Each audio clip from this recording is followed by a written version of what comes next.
నమస్తే, నేను మీ కుప్ప పద్మిని. ఇన్నాళ్ళు మీ సపోర్ట్ ని నాకు అందిస్తూ, మీ ప్రేమని నాకు అందిస్తున్న ప్రతి ఒక్కరికి కృతజ్ఞతలు.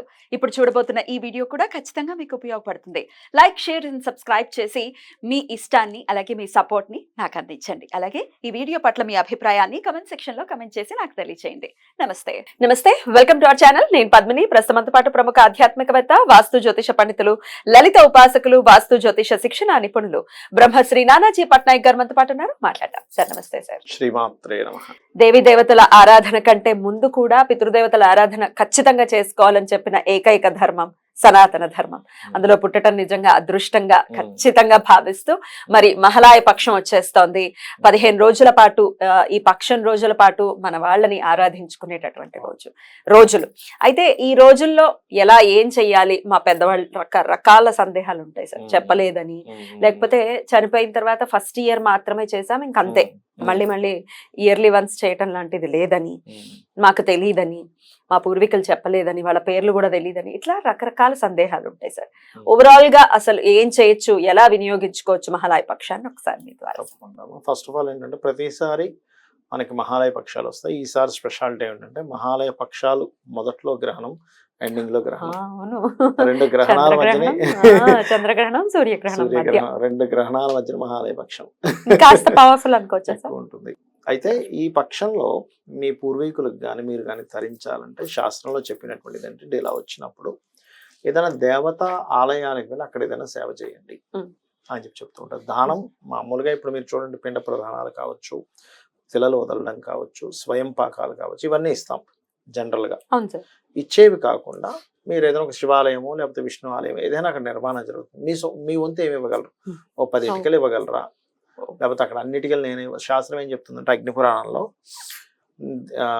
గుడి నిర్మాణానికి అన్నిటికీ ఎవరైతే ఇస్తారో శాశ్వతంగా అమ్మవారి లోకంలోనూ విష్ణు లోకంలోనూ ఉంటారట. విష్ణు ఆలయానికి ఇస్తే విష్ణు లోకంలో ఉంటారట, శివాలయం ఇస్తే శివలోకంలో అంటే దీంట్లో ఇదైపోతారట, శివుల్లోకి ఐక్యం అయిపోతారట.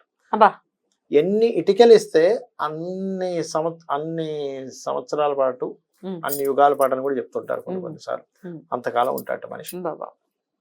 కేవలం మనసులో మీరు గనక ఒక ఆలయం కట్టాలని అంటే మనసులో అనుకుంటేనే 100 సంవత్సరాల పాటు స్వర్గలోకంలో ఉండడం, దేవత దగ్గర ఉండడం జరుగుతుందని చెప్తుంది శాస్త్రం. అట్లీస్ట్ అనుకోనైనా అనుకుందాం, అలానేదో ఊరికి అనుకుందాంలే, నాకు డబ్బులు నేను ఇవ్వనంటే అలా కాదు. మీరు అనుకున్నారు కానీ మీకు ఆర్థిక సంబంధించినవి కుదరలేదు లైఫ్ లో, కానీ మనసులో మనస్ఫూర్తిగా అనుకున్నారు నాకు గనక డబ్బులు నాకు నేను చేస్తాను అని. కానీ మీ కర్మ కొద్దిగా ఏదో అవ్వలేదు, కానీ ఆ యొక్క పుణ్యం వస్తుంది, అయింది, మీరు చెయ్యాలి. అయ్యకు కూడా అమ్మ నాకు ఎందుకు, నేను ఆల్రెడీ అనుకున్నాక నాకు 100 సంవత్సరాలు చాలు, నేను మళ్ళీ ఇప్పుడు డబ్బులు ఖర్చు పెట్టాలా అనుకోకూడదు అలా అని శాస్త్రం చెప్తుంది. కాబట్టి ఇది 2 గ్రహణాల మధ్యన వచ్చింది కాబట్టి ఖచ్చితంగా ఇటువంటి సేవ చేయండి. ఒకటి. రెండవది ఏంటంటే మీరు ఇందాక అన్నారు చాలా మంది చాలా సందేహాలు మాకు లేవని అంటుంటారని. అసలు లేకపోవడం అనేది ఉండదు. వీళ్ళకి వాళ్ళకి ఈ కులస్తులకి లేదు అలా ఏం ఉండదు కదా, ఏముండదు, అందరు చేయవలసింది. ఎందుకంటే తల్లిదండ్రులు ఎవరికి ఉంటారు చెప్పండి? మనం ఎవరి నుంచి వచ్చాము? తల్లిదండ్రుల నుంచే వచ్చాం. ముత్తాతలు వాళ్ళు, ముత్తాతలు అక్కడి నుంచి అట్లా రావడం జరిగింది. అంటే ఏమిటి, మనం ఎవరికి ఇస్తున్నాం అంటే ఇది పితృదేవతలు అనేటువంటి ఒక వ్యవస్థకి ఇస్తున్నాం. ఆ పితృదేవతలు అనేటువంటి వ్యవస్థ ఏదైతే ఉందో మనకి అది మనం మాత్రమే కాకుండా దేవతలు కూడా చేస్తారట వాళ్ళకి.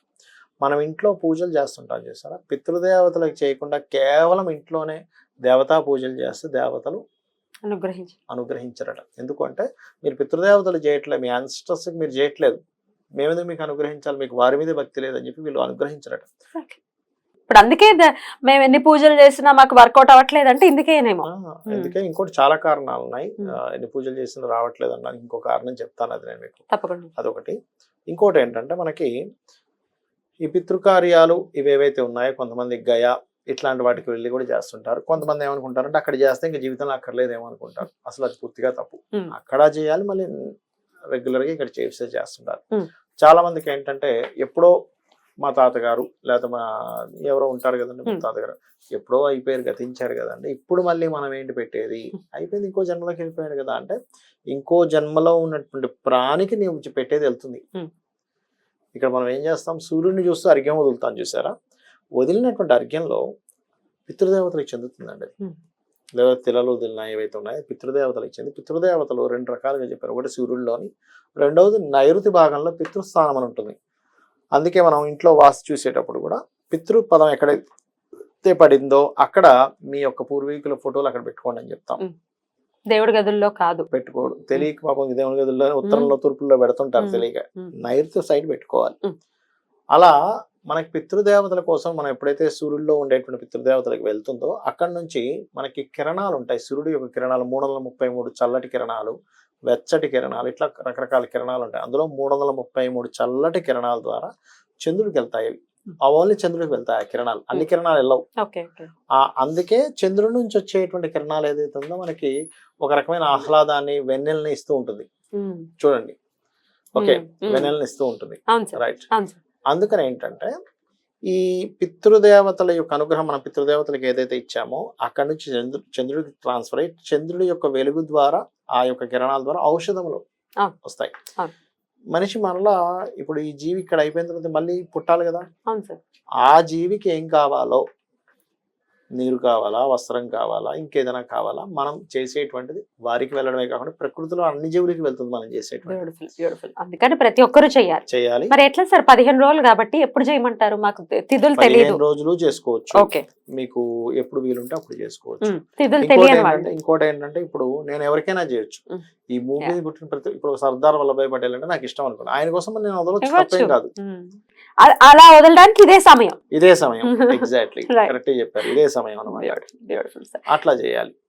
అలాగే అయితే అదే మన స్నేహితులు ఎవరైనా చనిపోయిన వాళ్ళు ఉన్నారు, అలా చేసే వాళ్ళు చాలా మంది 100 మందికి ఇచ్చిన వాళ్ళని కూడా విన్నాను నేను. ఎట్లా అంటే అమ్మా, మీరు అంటే మన కంటికి కనబడదు కానీ ఆ శక్తి మన కంటికి కనబడకుండా ఎవరైతే కొన్ని పద్ధతులు పాటించకుండా వదిలేశారో, సరిగ్గా చేయకుండా, అవి ప్రేతలై తిరుగుతుంటాయి మన చుట్టూ. అందుకే మీకు జపం చేసేటప్పుడు జపమాల బయటకు కనబడకూడదు అంటారు. ఎందుకు తెలుసా? మీరు చేస్తున్నటువంటి జపమాల ఏదైతే ఉందో దాన్ని అవి తినేస్తాయమ్మా. మనకేముంది ఫలితం? ఎందుకు తింటాయంటే వాటికి ఉంటుంది ఆ జ్ఞానం. ఎలాగా గొప్ప గొప్ప వాళ్ళకైతే అవి కనబడి, ఏమంటే మమ్మల్ని మోక్షం చేయండి, ఇంత గాయత్రి చేసి మాకు దారబోసి మాకు మోక్షాన్ని ఇవ్వండి అని అడుగుతుంటాయట.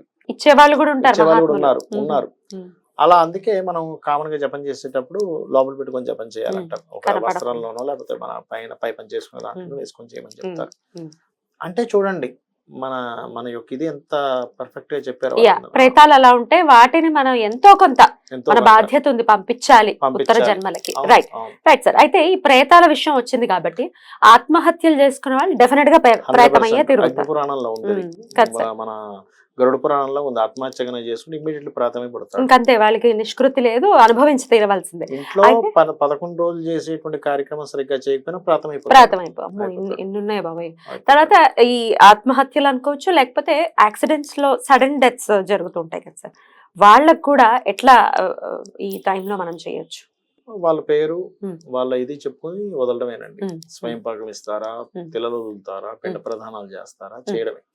ఇప్పుడు ఆకస్మికంగా చనిపోయిన వాళ్ళకి దానికి చాలా అందరికీ ఒకలాగా చెయ్యరు. దానికి డిఫరెంట్ వే ఉంటుంది. చిన్నపిల్లలు చనిపోతే ఒకటి, ఆత్మహత్యలతో ఇది అయిపోతే ఒకటి, దానికి చాలా రకాలు చెప్పారు. మనం ఒకసారి ఎవరెవరికి ఎంతెంత ఉంటుందో ఒకసారి చెప్పుకున్నాం, చాలా లెంతీ వీడియో. సో ఖచ్చితంగా వాళ్ళకి చేయాల్సినటువంటి సమయం చేసుకోవాలి, ఖచ్చితంగా చేసుకోవాలి.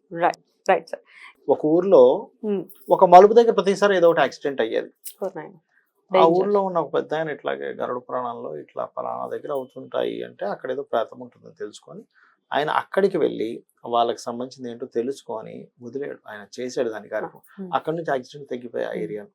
అంటే చూడండి అసలు ఎంత ప్రభావం ఉంటుంది చూడండి. రైట్. చేసుకోవాల్సిందే, ఖచ్చితంగా చేసుకోండి. అయితే పురోహితుల్ని పిలిచి చేసుకునే విధానం ఉంటుంది, మీరు అన్నట్టుగా తెల్లలు కూడా చెయ్యొచ్చు. స్వయం పాకం ఇచ్చిన తత్ఫలితం ఉంటుంది.